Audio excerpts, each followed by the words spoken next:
IPS की तबादला सूची में सबसे ज्यादा हैरान कर देने वाला जो तबादला हुआ वो नागौर के एसपी रोशन मीणा का हुआ। इसके पीछे की वजह यह है कि रोशन मीणा नागौर में 2 महीने का ही कार्यकाल पूरा कर सके। प्रोबेशन का टाइम पूरा करने के बाद आईपीएस रोशन मीणा की एक जिले में पहली पोस्टिंग थी और वो पहली ही पोस्टिंग उन्हें नागौर जैसे राजनीतिक रूप से सुदृढ़ जिले में मिली। 2 महीने के भीतर आईपीएस रोशन मीणा ने कई नशा तस्करों के खिलाफ कार्रवाई की। रिया बड़ी क्षेत्र में बजरी को लेकर कई कार्रवाई हुई। अगर सार्वजनिक तौर पर देखें तो सीधे तौर पर देखने से इसमें ऐसा कुछ नजर नहीं आता जिसके पीछे ऐसी वजह हो कि 2 महीने में ही एक नए आईपीएस जिन्हें पहली पोस्टिंग जिले में दी उनका इस तरीके से तबादला हो गया। ये जरूर नागौर जिले के लोगों को हैरान कर रहा है। आईपीएस के तबादले में या तो राजनीतिक वजह बनती है या प्रशासनिक वजह बनती है। अगर प्रशासनिक लिहाज से देखें तो नागौर जिले में एक तो पुलिस की कार्यशैली जिसमें पुलिस द्वारा किए गए काम, उसमें आईपीएस के स्तर पर जो भी काम होते हैं या जो भी जिले में व्यवस्थाएं चलानी होती है उसमें कहीं कोई मोटे तौर पर कोई कसर रही हो वो नजर ही नहीं आता। वहीं जिले में इन 2 महीनों के भीतर जो सबसे बड़ा दौरा हुआ वो मेड़ता में मुख्यमंत्री भजनलाल शर्मा का हुआ था। वो दौरा भी बहुत ही शांतिपूर्वक तरीके से संपन्न हुआ था।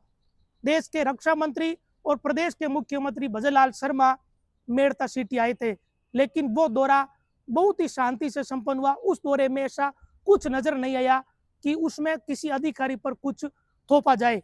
उल्टा अगर उस दिन की बात करें तो उस दिन रक्षा मंत्री के 2 कार्यक्रम हुए थे। एक कार्यक्रम मेड़ता का, दूसरा कार्यक्रम जोधपुर का। जोधपुर के कार्यक्रम में कुर्सियां खाली रही थी, इसे लेकर बीजेपी का जो स्थानीय कैडर है पदाधिकारियों का उन पर सवाल खड़े हुए थे। लेकिन मेड़ता का जो कार्यक्रम था राव दुदा की मूर्ति अनावरण का, उसमें भीड़ भी अच्छी थी और व्यवस्थाएं भी सारी अच्छी रही थी। तो जो प्रशासनिक तौर पर देखा जाए तो जिले में एक दौरा मुख्यमंत्री को हुआ, उसमें ऐसा कुछ नहीं हुआ। जिले में जो प्रशासनिक ढांचा है उसमें भी ऐसा कुछ नजर नहीं आता बड़े स्तर पर जिससे किसी आईपीएस की पोस्टिंग प्रभावित हो। हालांकि इस पूरी पोस्टिंग और तबादले में एक बात जो है वो महत्वपूर्ण ये भी है कि आईपीएस रोशन मीणा का नागौर से तबादला करने के बाद उन्हें जो पोस्टिंग दी गई वो भी टोंक के जिला पुलिस अधीक्षक के पद पर दी गई। अगर प्रशासनिक लिहाज से कोई कमी या कोई कमजोरी रहती तो उन्हें वापस जिला एसपी नहीं लगाया जाता। तो फिर ऐसी क्या वजह बनी कि रोशन मीणा को नागौर से हटाना पड़ा सिर्फ 64 दिन में। फिर बात आती है राजनीतिक लिहाज से, तो राजनीतिक लिहाज से भी नागौर जिले में ऐसी कोई गतिविधि, ऐसा कोई बड़ा घटनाक्रम इन 2-2.5 महीनों में नहीं हुआ जिससे ऐसा कुछ लगे कि किसी राजनेता ने इस पोस्टिंग में दखल दी हो।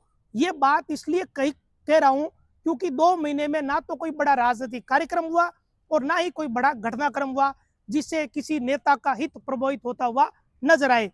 बीते दिनों या अभी से कुछ दिन पहले एक बूटा टीम में भारतीय जनता पार्टी का प्रशिक्षण शिविर संपन्न हुआ। वो बीजेपी का इंटरनल मामला था, पार्टी के संगठन के प्रशिक्षण का कार्यक्रम था। तो उसमें प्रशासन से जुड़े लोगों की बात करने का सवाल ही पैदा नहीं होता। फिर ऐसी क्या वजह रही? अब इसमें एक बात जरूर ये हो सकती है कि हो सकता है कि जो इंटरनल फीडबैक जाता हो, जो पीएचक्यू में बैठे अधिकारी हैं उन तक फीडबैक जाता है कि जिले में व्यवस्थाएं कैसी चल रही है, व्यवस्थाओं पर काबू कितना है, व्यवस्थाओं पर अंकुश कितना है और क्या कुछ जिले में हो रहा है। एक बात जरूर नागौर जिले में काफी समय से चर्चा का विषय रही थी, चाहे वो मर्दुल कचावा का कार्यकाल हो या शुरुआत के दिनों में आईपीएस रोशन मीणा का कार्यकाल, वो चर्चा ये रही थी कि नागौर में डीएसटी की टीम बहुत ज्यादा हावी हो गई है।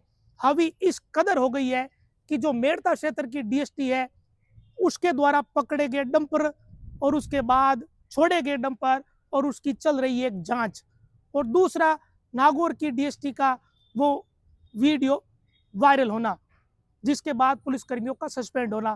तो ये 2 घटनाक्रम जरूर घटित हुए थे, लेकिन इन दोनों ही घटनाक्रमों का तत्कालीन एसपी से सीधा कोई लेना देना नहीं था, क्योंकि पहले का घटनाक्रम तत्कालीन एसपी मृदुल कछावा के कार्यकाल में घटित हुआ, और दूसरी जो डीएसटी की टीम है वो भी उनके द्वारा या उससे पहले ही बनाई गई थी, जिसमें कई पुलिसकर्मी पहले वाले भी थे जो नारायण टोगस के कार्यकाल में डीएसटी में शामिल हुए थे। तो दिखता ऐसा कोई घटनाक्रम नहीं दिखता जिसके पीछे कोई वजह मानी जाए कि इस तरीके से एक नए आईपीएस को मात्र 64 दिन के भीतर ही एक जिले से दूसरे जिले में भेज दिया जाए। हालांकि रोशन मीणा के लिए ये बात ठीक है कि उन्हें एक जिले से हटाकर दूसरे जिले में ही भेजा गया, उन्हें जिला एसपी के पद पर ही लगाया गया, लेकिन नागौर जिले में ये बात चर्चा का विषय बन गई। दूसरी चर्चा होने की वजह यह भी है कि यहाँ पर कोई नया आईपीएस नहीं लगाया गया। जब तक नया आईपीएस नागौर जिले में एसपी के पद पर नहीं लगाए जाते, तब तक संभवतया जो एसपी का पदभार है या कार्यभार है वो आरपीएस और नागौर के एडिशनल एसपी आसाराम चौधरी के पास रहने वाला है, क्योंकि मौजूदा एडिशनल एसपी में या मौजूदा आईपीएस में सबसे सीनियर वही है। नागौर जिले में इस वक्त 2 आईपीएस काम कर रहे हैं, जिसमें एक जितिन जैन है जो नागौर सीओ के पद पर है, डीएसपी के पद पर। दूसरी प्रोबेशनरी आईपीएस अदिति उपाध्याय है जो अभी एसएचओ पद की ट्रेनिंग ले रही है।